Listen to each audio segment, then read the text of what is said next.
Hello and welcome back to Out of the Park Baseball 26 and the playthrough of the Los Angeles Codgers. We have taken over the Los Angeles Angels, and we're looking to build a team full of nothing but old players. They have to be at least 34 years old to play on the Major League roster. And right now we're trying to scrape together some trades so we can actually build a team. We're in day one of the off season. And the ultimate goal here is to have a Codgers-Dodgers World Series. I think that would be ideal. But in the meantime, we are just trying to build a team. And we're giving away all of our trade chips right off the bat on day one in order to make that happen. So the first trade I've got lined up, which I'm definitely going to complete, it's going to be for Mike Tauchman. He's one of the most solid outfielders who's at least 34 years old. I might also pick up players who are 33 years old, but, they're going to turn 34 by the time we come back around to late March, early April. But yes, Mike Tauchman is a good 34-year-old outfielder, and so we'll be picking him up soon. We've got a pretty big deal going on with the Astros, and I'm pretty confident in this. I like this.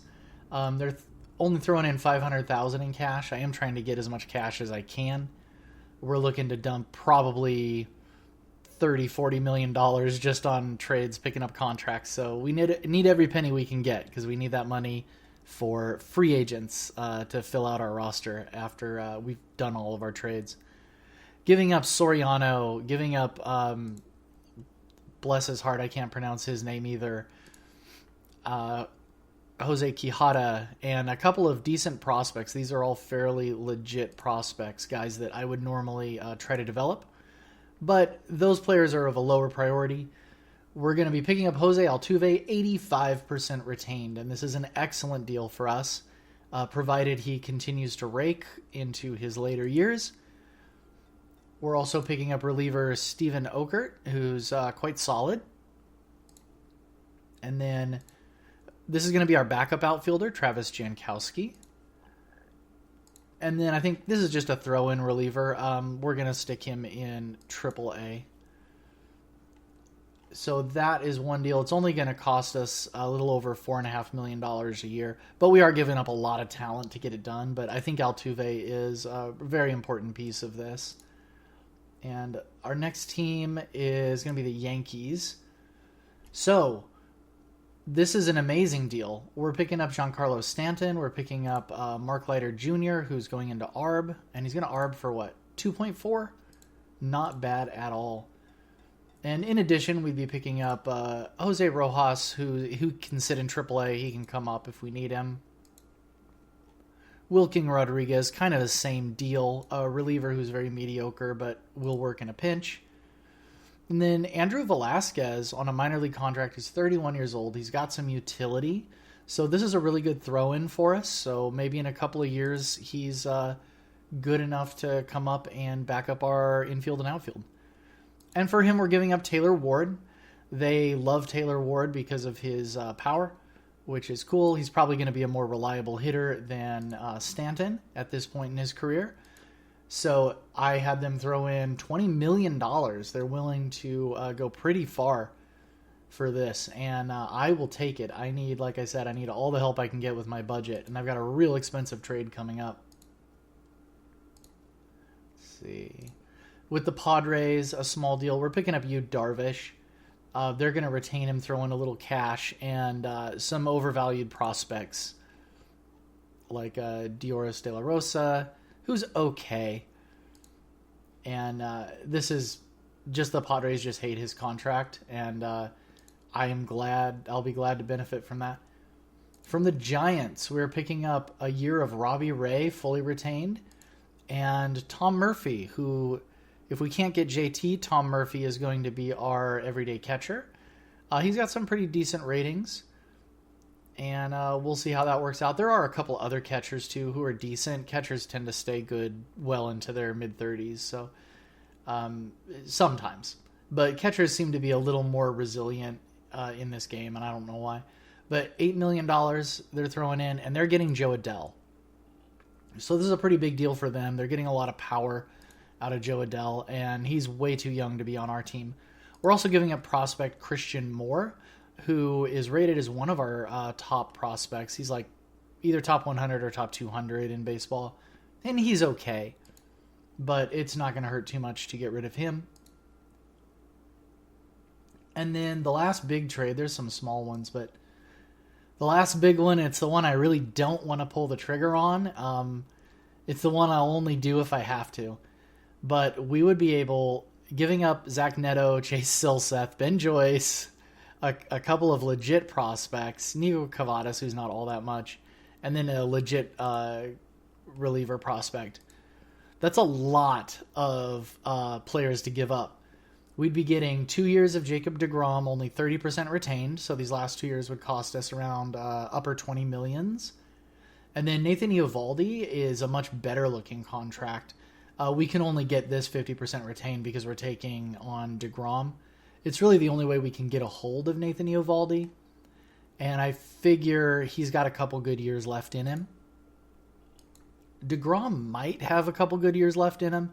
It's hard to tell, but like I said before, he does tend to sort of fall off a cliff. And then a pretty decent reliever who will certainly make the roster. And yes, those are the major deals that we're looking at.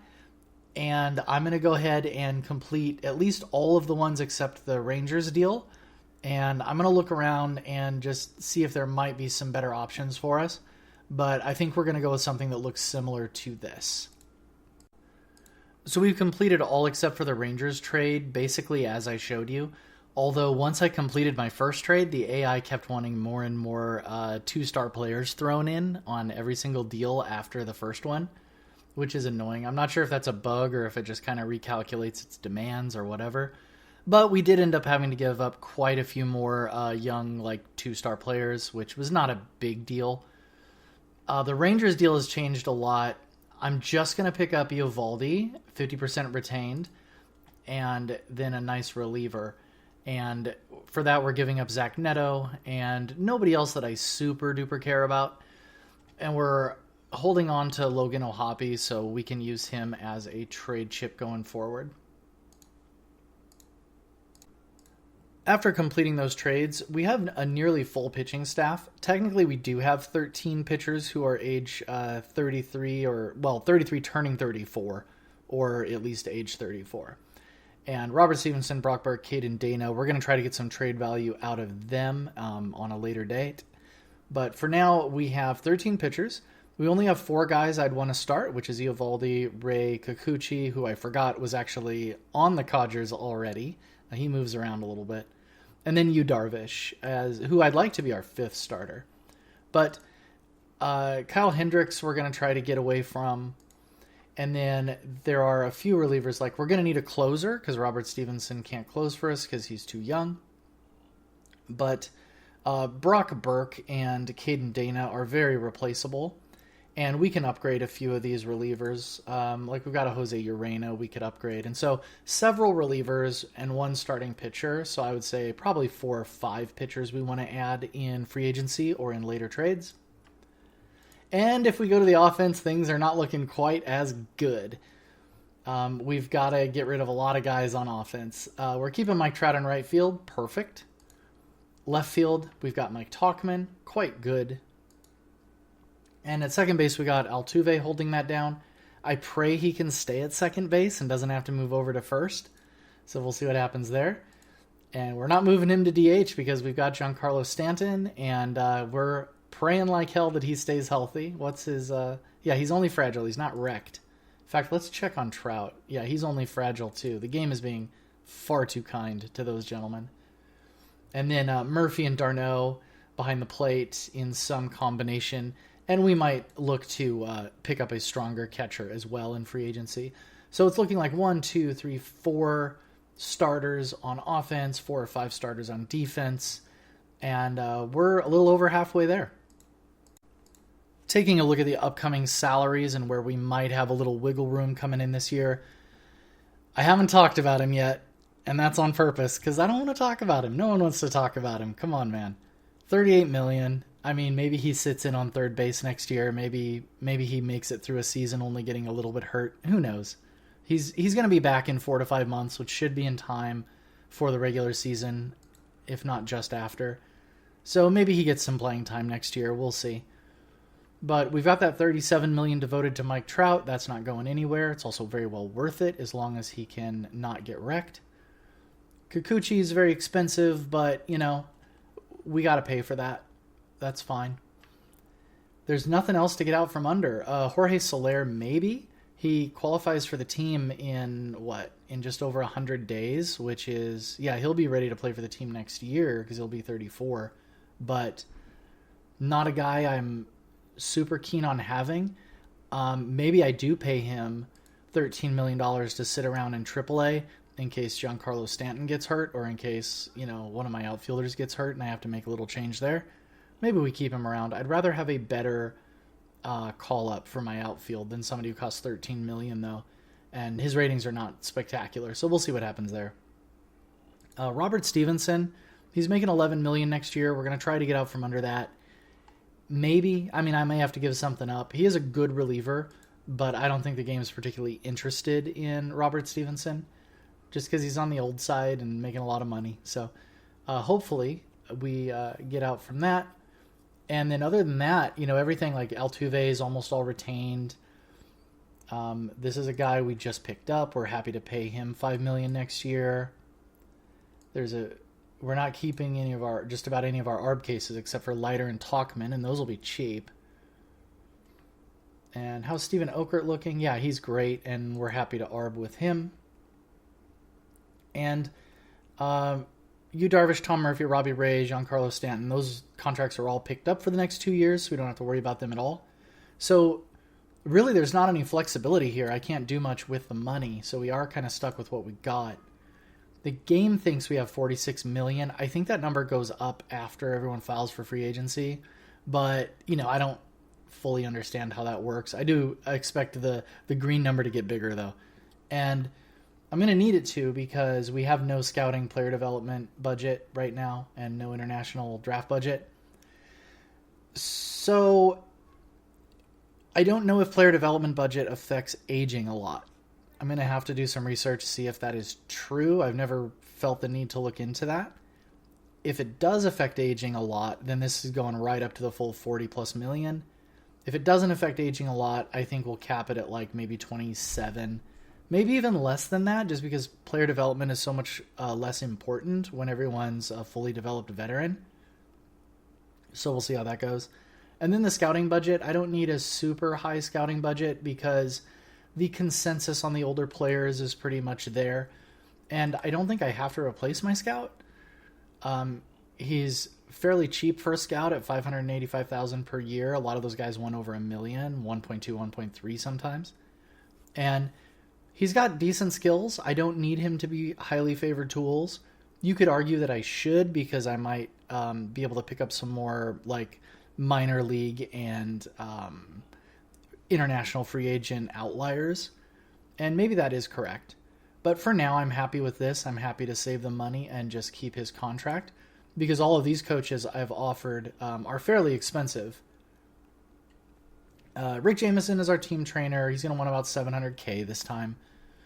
Kerry Taylor is going to be our pitching coach. He's legendary, handles aging, outstanding pitching, excellent at development and mechanics.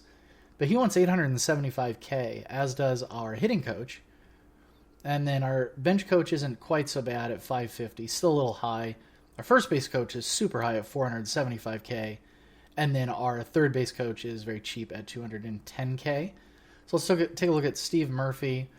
He's another guy who is legendary at handling aging, so I'm not as worried about the development and mechanics. And he's outstanding at teaching hitting, which is good. I showed this guy off, Carlos Colmenares. Legendary development, which is nice, but legendary aging is what we really need. And he's pretty good elsewhere. He's not the best, not the the bench coach I would normally choose, but here we are. Aaron Taylor, first base coach.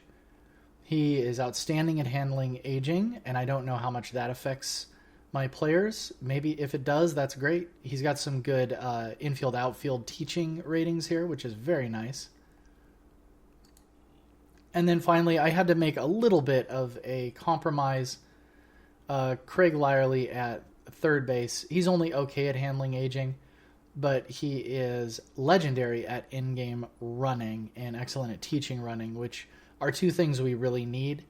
So we should have a pretty solid coaching staff, all things considered. But they are very expensive.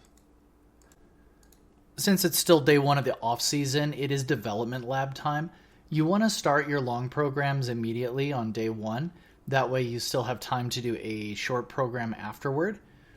And we don't have our entire team, so I'm sure I'll end up with some guys that I would love to have put through the development lab. But I don't want to waste the slots for the long programs. So we're going to do lots and lots of strength and conditioning. This is something I've never tried before. I do have Darvish, Ray, Stanton, and Trout, who are all fragile, and so is Darno. So we're going to get them all strength and conditioning and see if that helps things out. It might not. Nathan Eovaldi, we're going to work on his secondary pitch improvement. So it's going to be either that curveball or that splitter. Whichever one's rated higher will be the one that develops, as I recently found out. And then with Steven Okert, we're going to try to increase his velocity. Again, at 34, I don't know how reasonable that is, but it's possible that increasing his velocity will sort of stave off the aging process a little bit. He's a reliever who only throws 92 to 94, and he's an extreme fly baller, so he's going to be giving up a lot of home runs regardless. And who else are we doing strength and conditioning for? For Mike Tauchman as well, even though he's normal, I would still like to just see if we can get that done. So that is 6 strength and conditioning programs, 1 increased velocity, and 1 secondary pitch improvement. It's now day 2 of the off season, and we got some more shop attempts. And so we're checking out what we can get for Logan O'Hoppe. He's by far our best remaining guy who has some trade value left. And there is nobody here that I'm seeing. I'm shopping just for veterans. There's nobody I'm seeing who is either 34 or is interesting. Like even the guy like Jeffrey Springs, who, well, he won't be old enough for a while. But even this is not very compelling. I'm not going to give up O'Hoppe for somebody like that. How's Nick Castellanos? He will be old enough, but these ratings are just not where it's at. We already have much better options in the outfield. Ryan Presley is fallen off. He is an extreme ground baller, which is somewhat compelling, but not at this price. So Marcus Semien, that is more like it. I'm not seeing anybody else. Delano DeShields is still around? My gosh. Sure that's not his kid? Yeah, Marcus Semien, we'll try him. Merrill Kelly is also on the Rangers, and he's a guy I want to pick up if I can, maybe. I just don't want to spend a whole lot on him. And they're not going to retain any of these salaries because this is like one of those weird extensions where it just doesn't let them retain any of it. I'm not sure what the deal is there. But 11-6 is not horrible, especially with that vesting option, which requires 180 innings pitched. So that is a team option, essentially. There's no way he's getting to 180 innings. But let's check out Marcus Semien. So Semien for O'Hoppe straight up is a completable trade. Although, let's see what he's... 26 million and then 20. So 2 years of 26 million and a year of 20. Well, obviously we're not giving Nathan Eovaldi back to you guys. Crazy. Let's take this down to like 50% maybe. No luck. Okay, 40% is where it's at. Let's see what they want for 50%. Lugo. Somewhat interesting prospect. Is that it for... That is it. That is the only non-relevant player here. Okay, so if I add him, how much are you going to keep? Oh, nothing. Yikes. Yeah, and they still want somebody pretty decent after that. Okay, so it's going to be... If we do this deal, it's going to be Marcus Semien, 40% retained, which is going to cost us, let's see, 26. That's $15.6 million for 2 years, and then $12 million on that third year. I think that's reasonable. I don't Well, obviously, like I have Altuve, but Simeon's a better second baseman than Altuve, and if we're really hurting for at third base, he can step in. He's not going to be great there. Let me see if we can check his career fielding stats. He's got almost no third base experience in his career. Yeah, but the ratings are solid. I mean, 60 range at age 35 still. And Altuve at first will be a great defender, at least for a few years. So, yeah, this is a fairly compelling deal. I kind of want to do this, but I'm going to hold off. For our second shop attempt of the day, we're going to see what we can get for our closer, Robert Stevenson. I remember he's making $11 million next year, and he's only 32, turning 33, so I can't really keep him around. And then Matthew Lugo, is he still a rookie? Yeah, he'll be a rookie next year. He's a captain. He's got some things going for him, so he might have some trade value. So let's see what sort of veterans will pop up on this trade. They're all 32. Dixon Machado, what's he like? I mean, potential backup player. And he will be turning 34 pretty soon. This is not the deal where we pick up Dixon Machado, obviously. We're giving up too much for that. But it is good to keep him in mind as a potential guy. What's Julian Merriweather like? Not very good. Wandy Peralta I've looked at. He's not any good. Yeah, that's about it. So I was expecting to get some value out of these guys, although they didn't often come up when I was trying to work them into trades. So maybe the AI just isn't valuing them. Let's reverse age sort our roster. I mean, does anyone like Peraza? We're going to try Peraza and Brock Burke, kind of a middling reliever. Try these two guys. And even though it probably doesn't help, I'm just going to say I'm retaining it all, even though it doesn't matter. Okay, even less options. All right. Well, that about seals that. All those guys I just shopped might be like throw-ins into other trades, but it looks like our trade value has just about been exhausted. Okay, I worked these trades just a little bit more. Stevenson and Lugo together can pick up Marcus Semien. Let me see if I can drop some retention on Stevenson. What if I don't retain that? Okay. Not really doable. So, yeah, I can't drop anything off of that. So I'd be eating 11 million, and then I would have to keep just a little bit more of Semien. I kind of like this better because I think Logan O'Hoppy's going to get better value, and he's worth more than these two guys, even if we're eating that 11 million. So that is another option. Looking into some of the arbitration cases a little more closely, Mike Tauchman, we can do a couple of things with him. I can get him for, let's see, that's 4.56. He'll take 4 if we offer 4. So it's either 4 million this year, or let's say we wanted to try to snag a free agency year from him. 4 million this year, and then a potentially much more expensive next year. And we could do that, or we could bite the bullet and pay him somewhere in the neighborhood of 7 million, maybe even 6.75 each year for the next 2 years as a little bit of insurance. Basically, we would have to keep him around for that second year. How much of a liability do we think that is? I don't think it is at all. I think this is going to be worth it. So 2 years, 14.7. Let's see if he'll take. I don't want to tick him off. Let's try 6.5 per year. And that's not good enough. Okay. Okay, he's still in a good negotiation mood. So hopefully he doesn't see 6.75 as an insult. No, he's cool with that. Okay, we're going to go ahead and submit that for Mike Talkman. Good, good, good. You can see Scott Kingery, Evan White, Logan O'Hoppe, they're not coming back. Brock Burke's not coming back. So they're all zeroed out.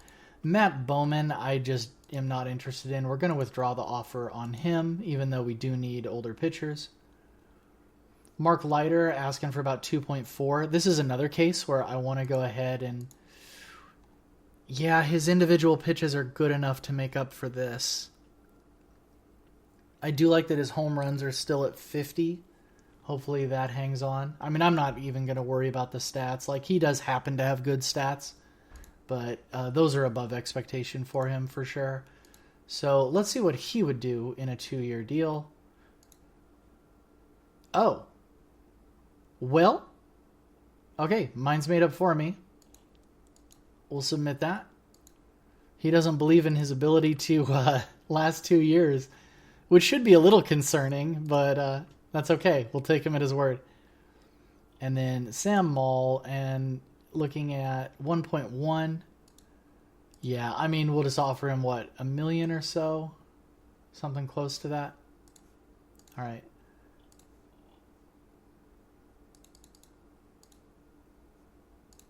Let's offer $1,050,000, and he'll take that. And then Steven Okert is going to be our last case. So he's arbing for about $3 million. These ratings look like they should hold up a little bit. So I'm not feeling too bad about offering him a 2-year deal. And let's see what his demands would be. Totally fine. Let's see if we can average that. And he's cool with that. Okay, so the arbitration cases are settled. I'm going to start simming through. If there's any like super crazy trades or anything like that, I'll let you know. But otherwise, we're going to march toward free agency. November 6th, and a number of our coaches have agreed to contracts, which is good. And the expansion teams have been announced. Well, interesting. The Austin Yellow Jackets and the Memphis Millionaires. Okay. Let's see if they have any players in their organization yet. Okay. They've got a full active roster and everything. Isn't that interesting? And let's see, any good-looking prospects, or did they just get the dregs? Okay. They just got whatever Out of the Park Baseball felt like generating for them. And they're small organizations, too. They just have a rookie ball, an A, high A, double A, and triple A. And their oldest player is 27, so nothing of note for us. And the Memphis Millionaires, that is the tackiest thing ever. Looks like they've got one good starting pitcher. Yeah, that's a good starting pitcher. And, 1.5-star guys in AAA. Okay, so no one for us really to poach.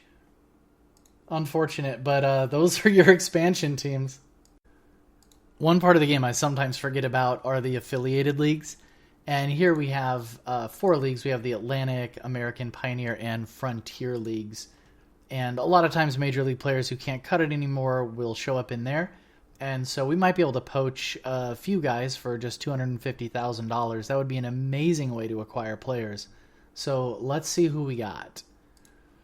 Matt Dermody, no.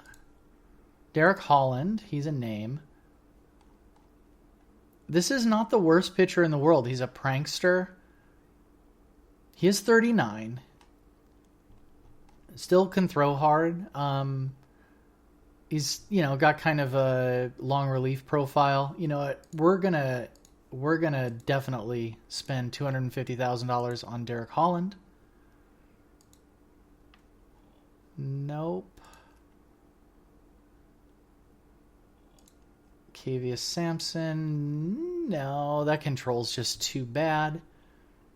And free agent Luke Voigt could potentially be an option, but probably not strong enough. And Drew Rucinski is maybe someone will sign. He doesn't want a lot of money in free agency, so that's cool. I mean, is he a free agent right now? What'll he take? Okay, he wants a major league contract. So we'll keep that in mind. I don't think anybody's going to be beating down his door considering he's 36 years old, so we probably got time on that one.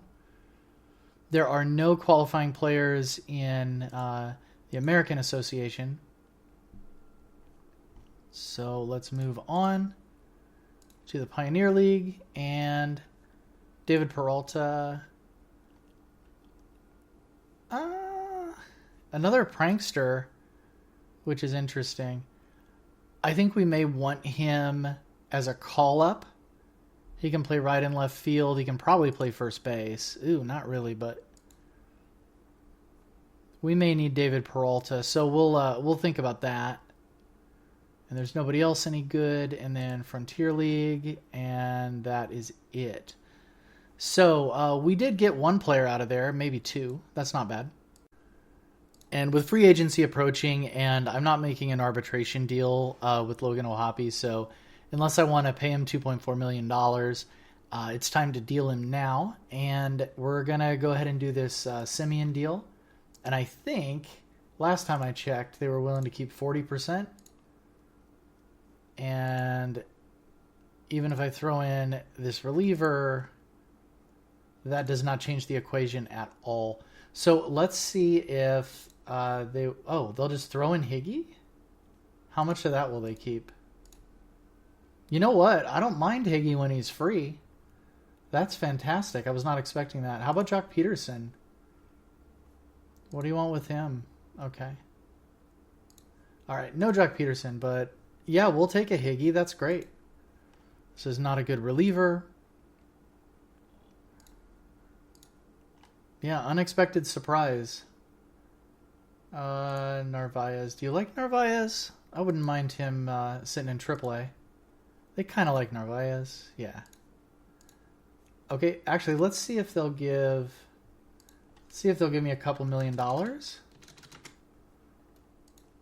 And they will. So let's see if we can bump that up a little bit. I know this is a little bit exploitive, but got to do what we got to do. I need that free agency money. Okay, yeah, they're willing to throw in quite a bit of money for Logan O'Hoppe. So let's pick somebody a little more expensive. Okay, let's try $10 million. Okay, so we're down into sort of the realm of reasonableness here. $8 million. And let's work that down. Okay, 700,000? No. We want a little more than 700,000. Let's go 7 million. Okay. I do hate nickel and diming, but you know. And 5.5 million. So, deal. I love it. I don't love it, but we'll do it. And it's now November 25th, and free agency filings are tomorrow. This part is running a little long, so we're going to handle that in the next episode. But we had a pretty successful pre-free agency period. We've got Giancarlo Stanton, we've got Tom Murphy, Travis d'Arnaud, Kyle Higashioka, Jose Altuve, Marcus Semien. We're holding on to Mike Trout, and we picked up Mike Tauchman. A pretty solid core on the offense. And we got Nathan Eovaldi, a year of Robbie Ray, holding on to Kikuchi, and we picked up Darvish. So, yeah, with a few more relievers, quality ones added in there, things are looking up for free agency. So I hope you join me for that next time. Thanks again, everybody, for watching. So long, and take care.